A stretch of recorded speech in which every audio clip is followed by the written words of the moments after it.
Trump's decision to pause the strikes on Iran? Well, it's a good sign. The pause, I think, will allow again a reassessment of the situation. I think there's a feeling that perhaps both sides are willing to settle something in the middle. There was a statement made by the president that he has received a message that basically Iran would like to talk. I have to believe that there is a message of that kind. They're having some sources from Iran saying we'd sent no such messages, but I wouldn't put a lot of trust in those, given the fact that we really don't know who's actually running the country at this time after Mr.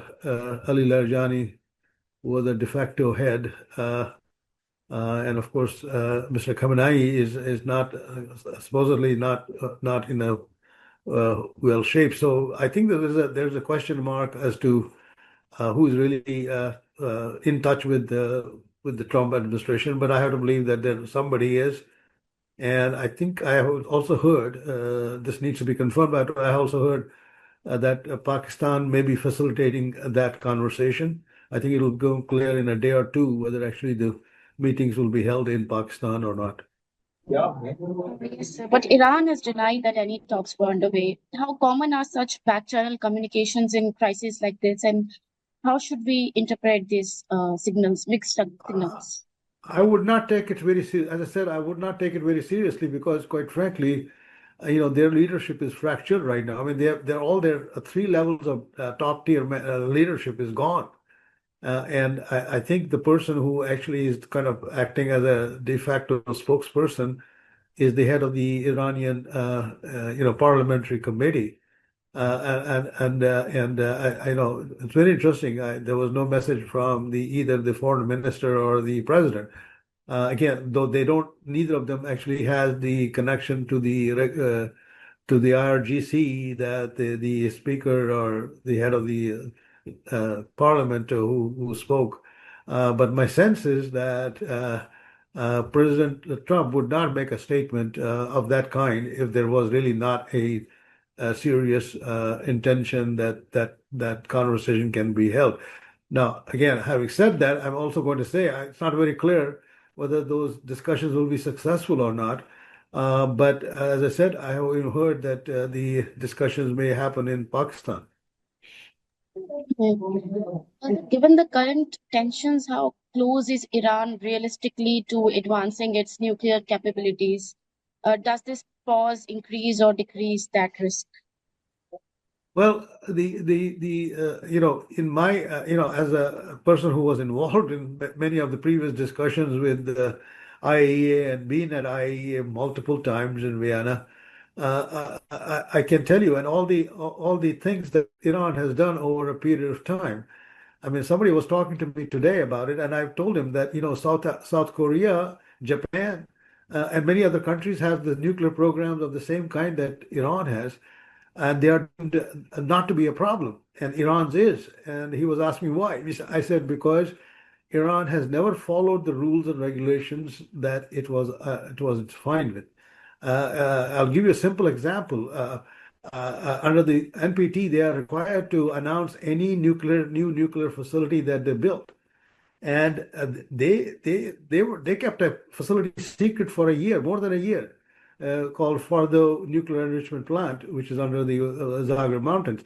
It was only after it was exposed by I don't know whether the Americans or the Israelis that they admitted it.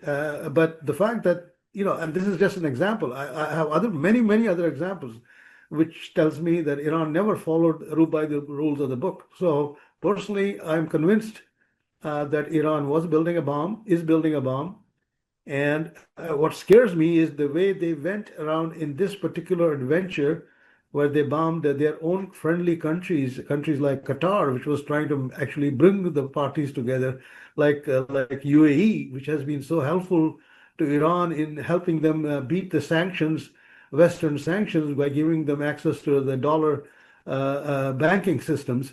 It just amazes me how they are willing to sort of destroy those relationships for the sake of retaining that capability to hold to be a nuclear weapons of state. So I wouldn't put anything past them. They're determined about it. So I would say, given the fact that the regime is not going to be changed, so all you can probably expect for is that there's a setback of maybe 5 years, 10 years to their program. But as it stands today, now it may change in 4 days of discussions, which I doubt will change. I don't think Iran is really going to get off from the program and plans they have in place right now. They just have slowed down. They have not been shut down unless they so announce in these 5 days. So, what concession do you believe would both sides need to make or avoid further conflict? Well, I think the obviously their goals are different, but the common ground would be if there is if there is actually an agreement of sorts on the level of level of exposure or a level of transparency that Iran brings into its nuclear program. I think that degree of transparency and that has to be sort of verified. There's an old symptom which says trust. I mean, trust but verify. I think their record of being trustworthy in the nuclear program is not very high. And I'm not talking about 1 or 2 instances. I'm talking about a literally over 2, 3 decades. Their approach has not been very helpful. I think if they agree to a certain degree of transparency, my sense is that the United States and its partners from Europe and all, they will probably be helpful in that regard. But having said that, I will also tell you there is a complication in the system, and that may be the reason, which is why Iran may be willing to talk today versus 3 days back or 4 days back. It is because they just exposed, like they exposed this Fardo nuclear facility many years back, was exposed. They also exposed other way that they have missiles that can go more than 2,000 kilometers, something that they had not publicly admitted in the past. And the fact that they attacked Diego, the island of Diego Garcia, even though they have sort of withdrawn that statement, said no, they didn't do it. But the fact is that has, I don't know to what extent that letter has been given exposure in India, but all the major European countries have written a very strong letter of denunciation to Iran that changes the game rules of the game. That they are now actually threatening all the European countries because they have the missile delivery system that can reach those countries. That changes the paradigm significantly.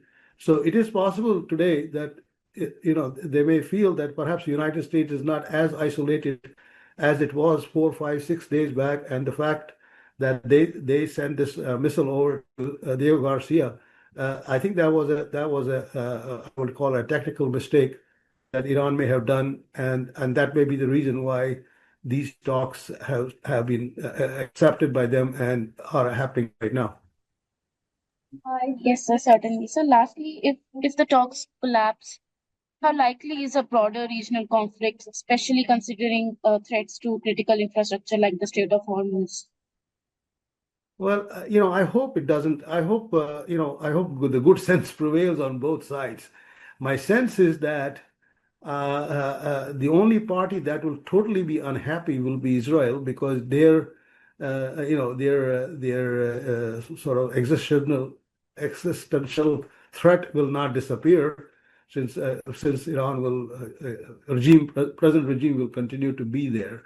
But my feeling is that there will be a scale back from both sides if that happens.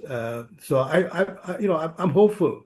Let's not hope the talks fail. I'm hopeful that talks will succeed to some degree, and peace returns to the area. I was just talking to somebody in UAE, and he was just about half an hour back, and he was telling me they're still trying to grapple with this idea that the children are not going to school and will not be going to school for limited time because it was after the summer break, the school hasn't started because they really there's no safety today in that country, and nobody knows where Iranians will strike next.